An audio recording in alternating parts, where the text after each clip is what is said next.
This is a test. This is a microphone test. Please put on headphones for the best audio experience. Welcome to the ultimate headset microphone comparison.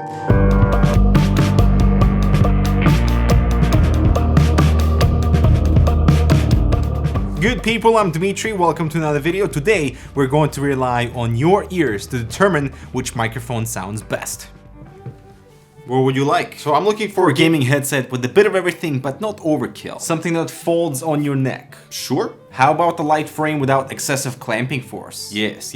Comfortable ear cushions with proper internal padding? Excellent, I will take. The cable and the microphone are removable. Fine, this is the one. Multi-platform compatibility with virtual surround sound dongle available. Can I just take one? And the sound quality you'll be satisfied with. So the new Cooler Master MH751 and 752 are here to make your gaming experience.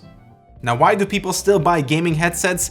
Easy. The inclusion of a microphone is just so convenient. To some, the microphone quality is crucial, to others not so much, as long as their voice is loud and can be audible with their teammates. And then there's the other category of people who want to use their favorite pair of headphones for gaming and then attach a microphone, which is basically how the ModMic system has become so popular. And for today's comparison, we have 5 very popular wireless gaming headsets, so you can observe the vocal difference. A few of my favorite wired headsets as well, and just to establish a reference point, I have the ModMic 4 and 5 that are wired to get the full perspective on this comparison. And to make this more interesting, I'd like to read a little excerpt from Homo Deus, a brief yet fascinating history of lawns, and you be the judge on what microphone sounds best to you. What's true of grand social revolutions is equally true at the micro level of everyday life. A young couple building a new home for themselves may ask the architect for a nice lawn in front of the yard. Why a lawn? Because lawns are beautiful, the couple might explain. But why do they think so? It has a history behind it. Stone Age hunter-gatherers did not cultivate grass at the entrance to their caves. No green meadow welcomed the visitors to the Athenian Acropolis, the Roman capital, the Jewish temple in Jerusalem, or the Forbidden City in Beijing. The idea of nurturing a lawn at the entrance to private residences and public buildings was born in the castles of French and English aristocrats in the late Middle Ages. In the early modern age, this habit struck deep roots and became the trademark of nobility. Well-kept lawns demanded land and a lot of work, particularly in the days before lawnmowers and automatic water sprinklers. In exchange, they produced nothing of value. You can't even graze animals on them because they would eat and trample the grass. Humans thereby came to identify lawns with political power, social status, and economic wealth.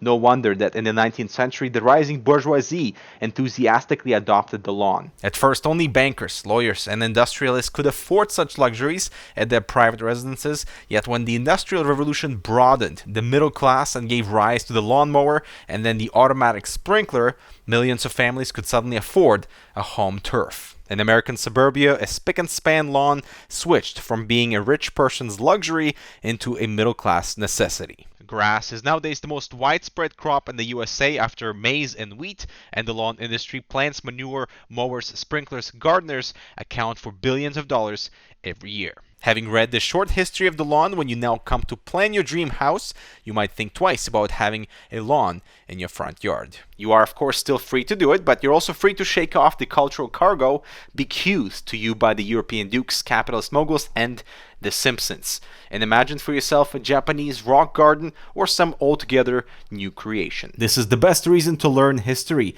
not in order to predict the future, but to free yourself of the past and imagine alternative destinies. Of course, this is not total freedom. We cannot avoid being shaped by the past, but some freedom is better than none. Thus, the no cable situation, which is why I chose to read this portion in the first place. Everything you just heard was unfiltered, and I'm pretty happy with my wired selection of microphones. They all sounded pretty great with some variability in bass and treble, but they all have nice pickup here. But the ModMic wireless, impressive when compared to the wired selections, and totally blows everything else when it comes to wireless headsets. Just it's no competition. The catch, however, is the price at $119. The microphone alone is more expensive than these standalone wired headsets, which is kind of crazy. So for $120 for a microphone alone, this is one luxury add-on. And so the magnetic and easily removable clamp system means you can attach the ModMic to any headphone, and previous iterations took into account the modularity of the whole assembly, plus some cable management techniques on the ModMic 5. But this new wireless model really changes the game for a more convenient contraption because look, no wires, only for the headphone, of course. The main body is a little chunky but very light, so there's no weight tension from the microphone, and the steel boom arm stays in position unless it's intentionally bent, and you can easily mute the mic with a power button and observe battery and connection status via the USB receiver that matches the LEDs on the mic itself. We have 12 plus hours of battery life and a micro USB port for charging, and 2 microphone modes, one broadcast quality or the omnidirectional, what you've been listening to now, and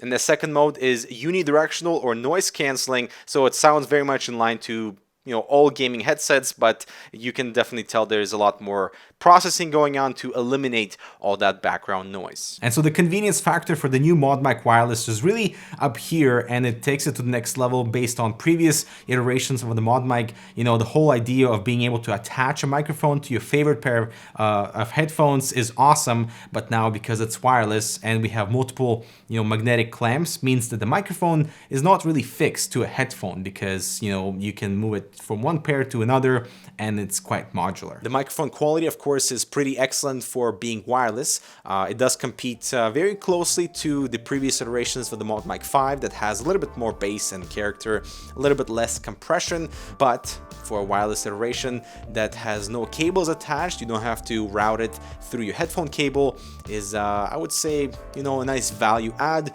for a little compromise on the sound quality. But you let me know which microphone sounded best to you in the comments. Alright, thanks so much for watching. All the headsets and microphones will be linked in the description below. I'm Dmitry. I'll talk to you guys in the next video.